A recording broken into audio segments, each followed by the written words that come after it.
And let yourself sink a little more deeply into this moment, into this very perfect now. No place else to be, nothing to do. Just letting your breath soften, letting your consciousness inhabit your whole being, from the top of your head, your crown chakra, all the way down to the soles of your feet, into the beautiful earth, into the grid of Gaia right here underneath us. And there's nowhere else to be but here, is there? In this beautiful, perfect now, opening yourself to receive. Receive the love in the room. Receive the honoring of your humanity and your sacredness. Your sacredness, coming in more deeply to what that means and receiving on that level, opening to what the consciousness is. What does your magnificence mean to you? What does it mean to be honored in this way? By the divine, by the I Am presence, and by the loving presence of Kryon.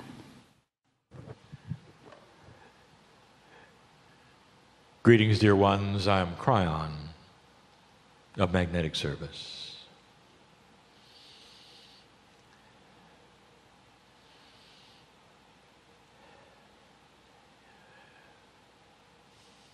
Occasionally there are channels where their information is secondary. And what is primary? Is the message of love.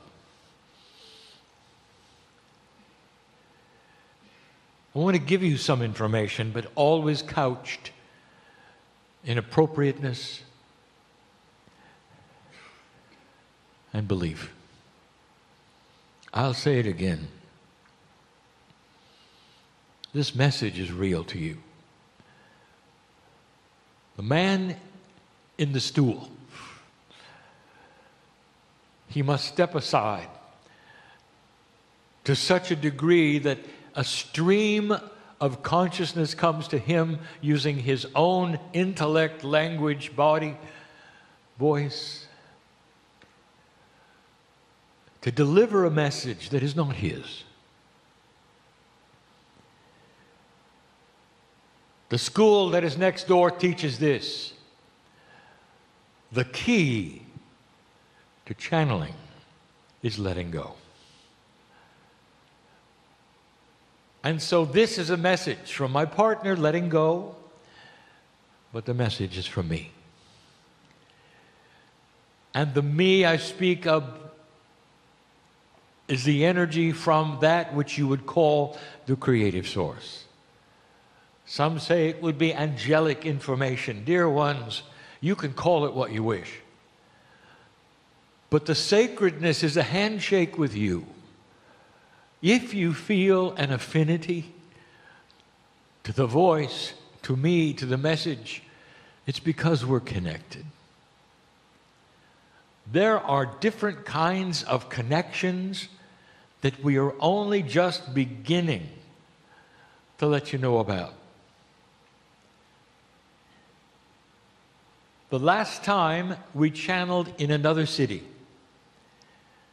we opened a door that we have opened before regarding a subject. And the subject may seem to you a bit too scientific. But dear ones, it isn't about science. We speak of physics. But dear ones, physics is the reality you sit in. It's not the study of physics. It's the reality of the way things work. The creative source, God, the I Am, is the great physicist.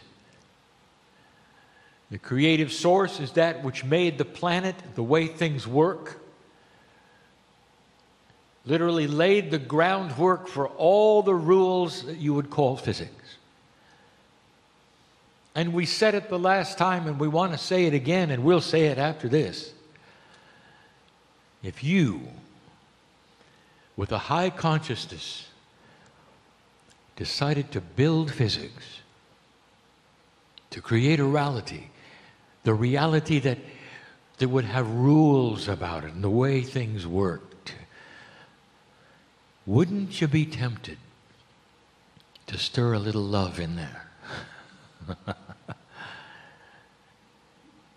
Dear ones, this is what has happened. Now, human beings have free choice. They can ignore all of this, and there is no judgment if they do. The door opens when you ask it to, metaphorically, to reveal things to you which will enhance your life. You can go all of your life without seeing the door, and we've told you this. Without opening, we've told you this. Without even being aware there is one. And you can come through an entire lifetime and come back, and we get the same party as the healer, as the channeler. It's about the expression of life on the planet. It's not what you do. This is outside of what you've been told and what you've been taught, for you are action-driven. Humanity judges you by who you are and what you've done, and God judges you not at all. You are a piece of the creative source. You are family. And you are here doing a job. And the job is this: can you live on this planet, be exposed to the things you are with free choice, and realize that God is inside? And if you can you then go to the next step, which is to surrender to that energy to the extent where you say, I want to take your hand, I want to see what I'm missing. And what I've told you before, dear ones, is that when you do this, you're only going to get benevolent results.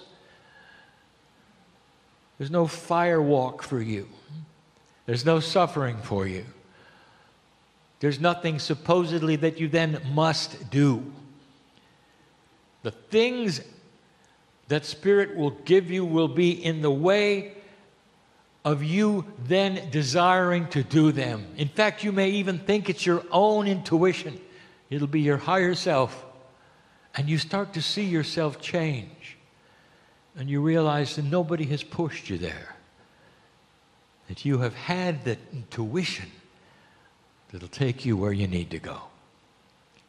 There is a system of love in physics. It's hiding. Now, a review of the last channel from the last city. I gave it a name. The field. And we told you that this is physics with an attitude. Only the attitude is benevolence. Could it be that there is a reality that is benevolent to everything that touches it? Could it be that there is a reality, which we call the field, that tries to unite and synchronize everything that it comes in contact with? And the answer is, oh yes. Science has actually seen this and given it a name, which is incorrect, which is called entrainment. We speak of the field in a grander way. It really is entanglement with benevolence and the creative source. And it's responsible for a lot. If you use your logic in everyday life, sometimes you have to stop and say, why do the things happen the way they do? When you talk about the love of God, the benevolence of God, you might say, that's beautiful, but what is it really? What's the essence of what pushes me or you, my partner, to benevolent outcomes? Kryon is here with my partner because he asked for it. Dear ones, all he had to do was open the door and say yes. He didn't have to drag me into his life. Because there's something called the field. I want you to think of the field as something that's always around you all the time. It winks at you and smiles at you because it's benevolent and wishes to push or pull you when you say yes. If I told you there was a train that you could get on, and that train would take you someplace, the first question you would ask is, how do I get on it? The next question, as you sat there on it, you might say, and when will it take me there? And what do I have to do to start the engine of the train? And then the train moves by itself. And then you have to ask, what is it that causes the train to move? Now, this is a metaphor, but dear ones, it's everywhere. I'm going to give you answers to questions you never asked. I would like to expose something you've never even thought of. Why does Mother Nature work? Mother Nature has been explained and defined as a finite system, like a beautiful clockwork of life and Gaia, of energy, of light and dark, of all the elements that come together perfectly. An untouched environment will be balanced. And that balance you can see with the plants and the animals, the oxygen, the carbon dioxide, the waters, the circle and cycle of life, the insects. And you have to stand back. And the comment that you would make is, isn't Mother Nature wonderful? And then you'll walk away. How can you do that without asking, what is it? Do you just assume that balance happens normally, by itself, without any kind of system? Do you think that balance is random? And this planet just happened to fall into a sweet spot of randomness and be perfect? Some way, somewhere, somehow, someone is going to ask, where does the balancing property come from? Who balances it? It's too perfect. Humanity begins to understand the reality of this balance. Did you know even that the oceans of this planet have the ability to clean themselves up from oil spills? Were you not aware that before humans ever got here, there were oil spills? Immense oil spills. Oil bubbles up from the bottom of the sea. That's where they find it today. And all by itself, millions of gallons bubble up, cover the ocean, and go away. Bioremediation. Did you know that that was balanced as well? Humans probably haven't even thought of that. Because when you have an oil spill, it's a catastrophe. You give almost no credibility whatsoever for natural remediation, or even the existence of it. It's almost like you invented oil. Dear ones, there's many of these kinds of things. What happens when an environmentalist decides to change the balance of an area for economic reasons? First, an environmentalist probably wouldn't do that, unless, of course, they worked for the government. If you change one thing, it throws everything else out of balance, and you see it immediately. You see the one thing reacting to this, and therefore it affects something else, and that perfect balance goes away. And then the human will realize the mistake and try to correct it by rebalancing it, and it never works. You have to ask the question, what is it? What is it that makes a perfect balance? And now I will tell you, Mother Nature is not random. Mother Nature is the name for the field. The field, again, is an physics that wants and demands synchronous action of harmony and balance. And things that are left alone are not random, dear ones. They come into a balance. They come into a synchronization, a purpose. And Mother Nature is the best example I can give you. It's everywhere. I tell you this because this field, as I said last week, is growing in strength and attitude. The field will try its best to cooperate with the human being's desire for harmony. This is a new tool on the planet. It means that it's more than just opening the door to awareness. The door will now fly open. And you will be aware of things quicker than you ever were before. Because the field will actually push itself because you ask. Imagine an energy of benevolence that all it wants to do is create harmony wherever you walk. And here it goes. Can you use the field? Dear ones, not only can you use it, it can be your life. Today, my partner spoke of the attributes of homeopathy. The unusual way that it works. A remedy, a tincture, is far too small to cause any kind of chemical reaction. Biologists know this. Chemists know this.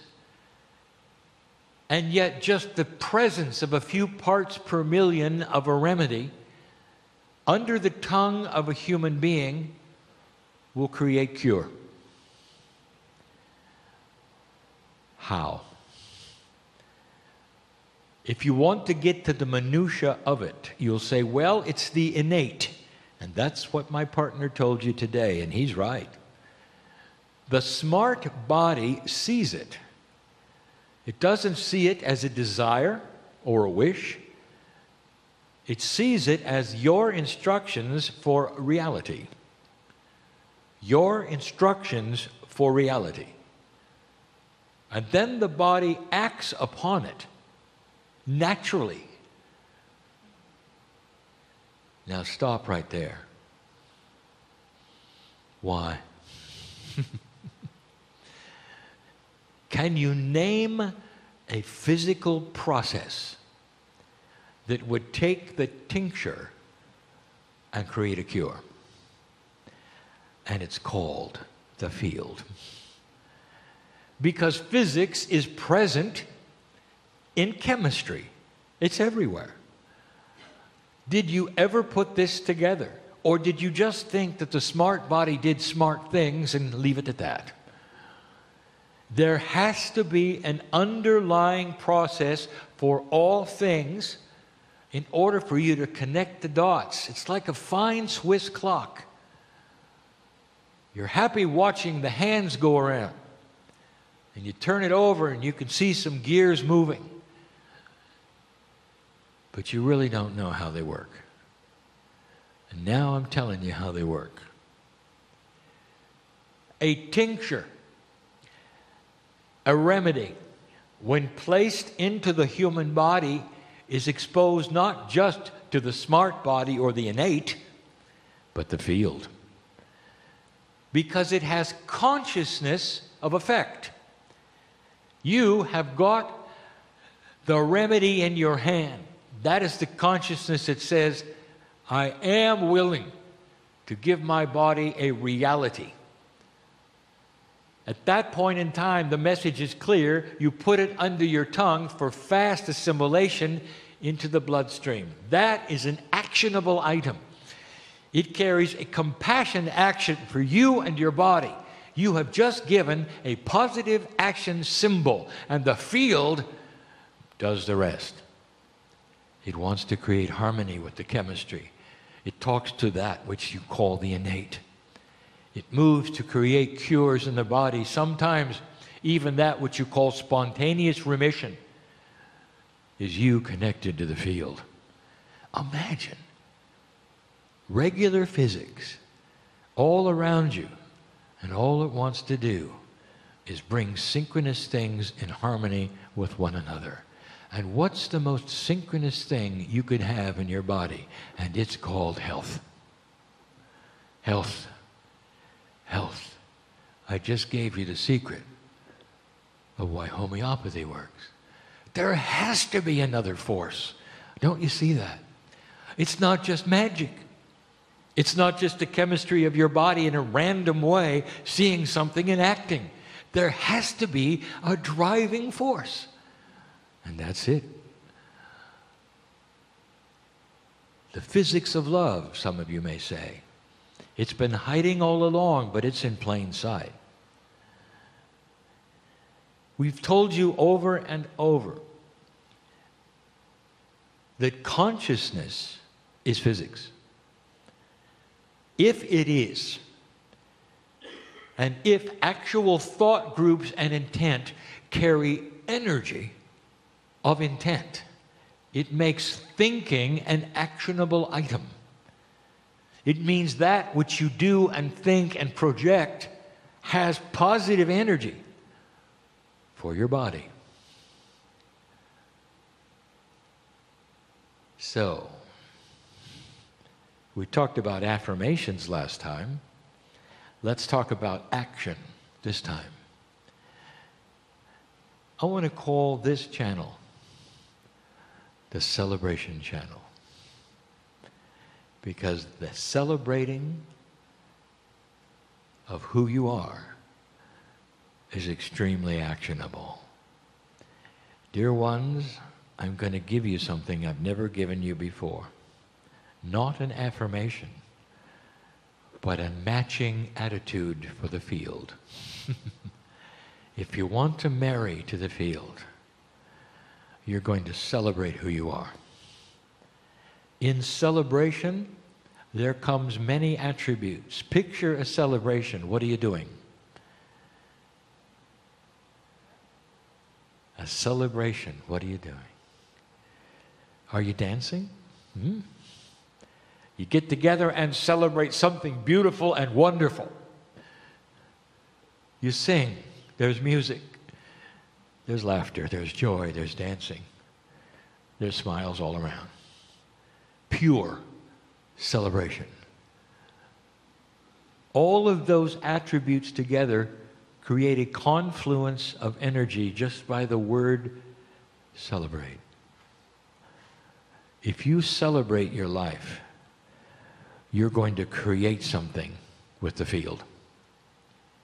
And the hardest thing to do is just that.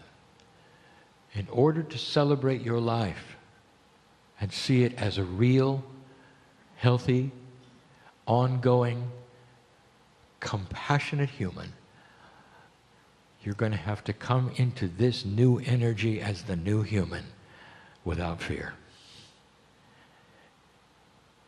You might say, well, Kryon, I'm not afraid. If you want to take fear apart, yes, you are. Because part of fear is what you've been taught that lays underneath that which you can feel. The things that you might be afraid of doing, that's a feeling perhaps, but it's fear. The things that you would say, well, that's not me, I don't want to do it. What are you afraid of? And the underlying one, the lack of self-worth that says, I don't deserve it, that's a fear of going forward and deserving it. Do you see that? You're going to have to wipe away all of that in order to have a pure celebration and connect to the field. But when you do, if you can, over time perhaps as the layers peel away of resistance, when you finally start to connect and you celebrate who you are, there are the words I am that come to mind. And you start to realize the connection you have with all things. And you sit there and you start to celebrate that who you are, healthy, alive, living, joyful, smiling, and dancing. The celebration is that you are part of the cosmos itself. The celebration is that you belong on the planet. You belong here. No matter what anybody has ever told you about who you are or why you exist. You have to drop all the biases of what anybody has ever said. Anybody. What did your parents teach you? You're going to have to rewrite it. And in the process of rewriting it, what you do is you'll have to deal with the fact that you are going against what they told you. Because they didn't have it complete. Not in an old energy. Not really. You may love your parents, respect them, cherish them. Can you imagine then going against what they said? It's all part of how you think and who you are. You start to peel it away. There are tricks in this, and the tricks are how you conceive it and how you work it. You can envision your parents in front of you, and you can say, you didn't get it wrong, you just didn't know. There's something you should know. Then you inform your parents, metaphysically, metaphorically, in your own mind. You share your discoveries with those who told you one thing that's not exactly the way it is.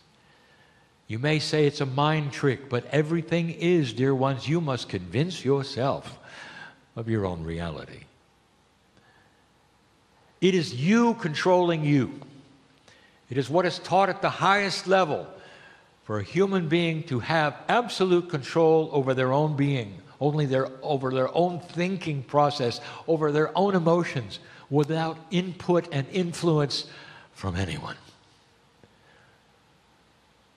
What are you going to do with this? I've just given you something that's very old. Some of those who started spiritual belief systems on this planet sat for years wiping away everything and getting in touch. This is not that new. But what is new is the energy of cooperation. For the field is alive and well. I want you to imagine billions of little hands waiting to take you on a benevolent, harmonious trip into the place you've asked to be. But those little hands will have to get through the layers of guilt, of doubt, of lack of self-worth that only comes from what you have been told. So it's time to turn the switch and say, I know what I was taught, but I'm going to clear the boards and think for myself what's out there. What is really out there? And that is the trick. Imagine if it were true, and it is, what we are telling you today. We're going to talk more about the field. but it's so prevalent everywhere. In physics, my partner even mentioned that which you call evolution, and how the experts are now seeing that evolution was way too fast to be normal. They're right. Welcome to the field. Pushing it forward at an unbelievable speed that is not random. That's the field. It's been with you forever. It's helped create the humans that you see here that are ready to go into an ascension status on this planet in the new energy. The higher you get in consciousness, the greater the field will cooperate. This is a quantum secret that the Pleiadians knew, that those who seeded you knew, that the higher the consciousness gets on a planet, the more cooperative it becomes with itself. That as you become more entangled with an elegance of thinking, the greater the ideas are that will come forward, because the field is pushing them in a harmonious way, synchronizing them together and handing them to you because of your higher thought. That you didn't know. It's not a linear struggle as it has been. It's something that's coming, that's beyond anything that you really expected. Imagine, the more you help yourself, the more help you get from the field. I sit today in the temple of wisdom because these are wise things. They're new things, and they're for you. These are advanced, for you live in a world that is recalibrating with many things that hurt your heart, as we told you there would be. You sit in a world where many are learning there's no more fence sitting. You can't be on the fence with these kinds of things anymore. You're either compassionate or you're not. You're either willing to go to these esoteric thoughts or you're not. And you can't then ride the fence and speak one way to one person and another to another. You'll be torn off the fence completely. You have to be in one camp or another. This is the new energy, especially for an old soul. So watch for these kinds of things in this energy. But I just gave you the future. It's the field. That's enough for now. And so it is we give you these things so that you may know them. And you will cognize them at your own pace. You will discern whether this message is accurate or comes from a human. You will feel the energy or you won't. And that is the free choice that is always yours, to take whatever is given to you and assimilate it or not. But dear ones, let me tell you something. You can't assimilate part of it. It's either all of it or it's none. And so it is.